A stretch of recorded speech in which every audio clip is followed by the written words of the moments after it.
Madam எதுவுமே பேசலையே அப்படின்னு நினைச்சிட்டு இருந்தேன். எப்படா தவறு நடக்கும், அதுக்கு நம்ம கேள்வி கேட்டு அவங்கள முடக்கிடலாம் அப்படின்னு சொல்லிட்டு பார்த்துட்டு இருக்காங்க. இவங்கதான் மக்களும் எங்க அண்ணாவும் சொன்னது ஒரே விஷயம் தான், மாற்றம் வேணும் அப்படின்னு சொல்லிட்டு. சோ மாற்றம் கண்டிப்பா இந்த இடத்துல நடந்திருக்குன்றத நாங்க பதிவு பண்ணிருக்கோம்.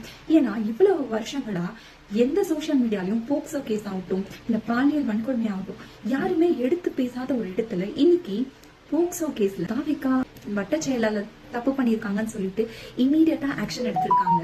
அதை நியூஸ் சேனல்ஸ்லயும் போட்டு ஸ்ப்ரெட் பண்ணிருக்காங்க. இதுதாங்க உண்மையான மாற்றம். ஆனா உங்க ஆட்சியில தவறுகள் நடக்கும்போது நியூஸ் சேனல் ஆகட்டும் வரிகள் ஆகட்டும் அப்ப சும்மா தானே இருந்தாங்க. அதை விடுங்க, ஏன் இன்னைக்கு நீங்க வாய்ப்பிறந்து பேசுறீங்களே, அன்னைக்கு ஒரே ஒரு வார்த்தை பேசுனீங்களா? இதுதான் உங்க ஆட்சிக்கும் எங்க ஆட்சிக்கும் இருக்கிற நிறைய வித்தியாசம். மக்கள் எதிர்பார்த்த ஆட்சியை எங்க அண்ணா அரியணை ஏறதுக்கு முன்னாடி நடைமுறைக்கு கொண்டு வந்துட்டாருன்றத மறந்துடாதீங்க, புரியுதுங்களா? சோ வாய் இருக்குன்றதுக்காக பொய்ய மட்டுமே அளந்து விடுற பொய்ஷ்ணவி உங்க ஆட்சியில என்ன மக்களோட நல்லாட்சிக்காக நீங்க எல்லாம் பண்ணுவீங்கன்னு சொல்றீங்கல்ல, நீங்க என்னங்க நல்லாட்சி கொடுத்துட்டீங்க? மனசாட்சியை தொட்டு சொல்லுங்க, நீங்க எந்த விதத்துல மக்களுக்கு நல்லாட்சி கொடுத்தீங்க? அவங்கள துன்புறுத்துறது என்னென்னவோ எவ்வளவு முடியுமோ அவ்வளவு விதத்துல நீங்க மக்களை ரொம்ப சோதிச்சு பார்த்துட்டீங்க, புரியுதுங்களா? அந்த வாய்க்கூசாம மக்களுக்கான நல்லாட்சிக்காக பாடுபடுவேன்னு சொல்றீங்களே, இத கடைசியா இருந்த ஆட்சியில இருந்த அந்த 5 வருஷம் பண்ணிருக்கலாமே. அப்போ குற்றங்களும் குறைஞ்சு நிறைய பேர் குடும்பம் நிம்மதியா வாழ்ந்திருக்கும்.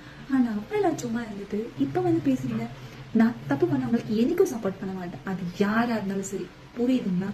நான் மட்டும் இல்ல, எங்க அண்ணாக்கு சப்போர்ட் பண்ற யாருமே அந்த தப்புக்கு துணையா நிக்க மாட்டோம், புரியுதுங்களா? ஏன்னா நாங்க எங்க அண்ணா வழியில போறவங்க. சோ தப்பு பண்ற எல்லாருக்கும் தண்டனை கிடைச்சே ஆகும், கிடைச்சிருக்கு. வாய்க்கூசாம நீங்க இன்னைக்கு பேசிட்டு இருக்கீங்கல்ல, நீங்க இதுக்கு முன்னாடி நடந்த சிறுமிகளுக்கு பாலியல் சீண்டல் இல்ல, பாலியல் வன்கொடுமையே நடந்திருக்கு. திமுக பதவியில இருக்கிற ஒரு போது 2.5 வயசு குழந்தைய கற்பழிச்சு கொன்னப்ப நீங்க எங்க போயிருந்தீங்க வைஷ்ணவி? அன்னைக்கு ஒரு நியூஸ் சேனல்ஸ் வாய திறக்கல, சோசியல் மீடியா மூலியமா தான் நியூஸ் சேனல்ஸ் வாய திறந்தாங்க அன்னைக்கு. அப்படி உடனே எந்த ஆக்ஷனும் எடுக்கல. இந்த மாதிரி நிறைய விஷயம் இருந்தது.